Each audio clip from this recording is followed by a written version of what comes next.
Żewġ kumpaniji u żewġ konsorzi meqjusa Ġganti fid-dinja tal-infrastruttura tefgħu l-offerti fl-ewwel fażi tal-proċess fil-proġett tal-mina bejn Malta u Għawdex.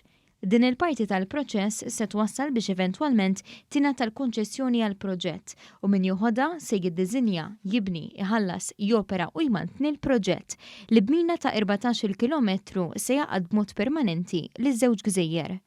Il-Ministru għat-Trasport, l-Infrastruttura u Proġetti Kapitali Ian Borg spjega li l-erba' offerti ġew minn kumpaniji infrastrutturali kbar mill-kontinent Ewropew u dak Asjatiku, fosthom mill-Italja, it-Turkija, Franza, iċ-Ċina, l-Olanda u l-Ġappun. Il-fatt li għandek Ġganti tal-Infrastruttura li ġew Malta u lesti li jinvestu propju f'dan iż-żmien partikolari dik hija turija ta' fiduċja f'pajjiżna u naħseb illi fi żmien li ġej allura waqt li nkomplu nevalwaw dan il-proġett irridu nżommu l-ottimizmu illi pajjiżna anke wara li għadda minn dan il-mewġ se jkun b'saħħtu kif kien qabel dħalna fih. Il-Kap Eżekuttiv ta' Infrastruttura Malta, l-Inġinier Fredrika Zoppardi, spjega li min daħal għal proġett kellu diversi kriterji xi jissodisfa, fosthom li jkun wettaq proġetti simili fil-passat. Il-proċess li jmissu għali naraw, nevalwaw li dawk l-erba li tefgħu l-offerta llum jekk jissodisfawx il-kriterji tagħna, kriterji finanzjari, fejn tidħol health and safety, fejn tidħol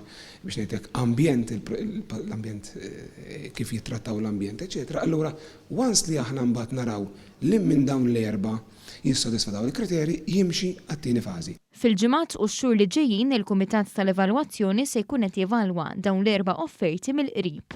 Dawn il-bidders biex ngħidlek li jkunu successful jingħataw iċ-ċans li jadfgħu l-offerta finali, it-tielet fażi. Offerta fejn ikun hemm ukoll apparti diżinn dettaljat u anki diżinn tekniku, ikun hemm ukoll l-offerta finanzjarja kemm se tkun qed tkun it-toll. Il-Ministru Għawdex Clint Camilleri esprima s-sodisfazzjon tiegħu għal dan l-interess internazzjonali fil-proġett u qal kif din il-mina se toffri ħafna vantaġġi għall-Għawċin li jaqsmu l-fligu kuljum biex imorru għax-xogħol.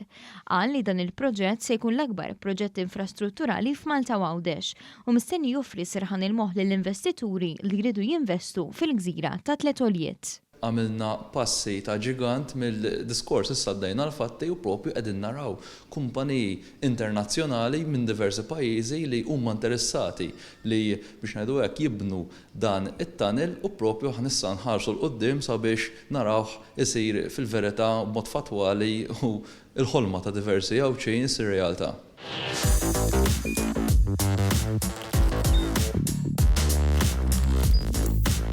Idħol fuq one.com.mt u hemmhekk tista' tara l-programmi kollha li jxandru fuq One permezz ta' One Play.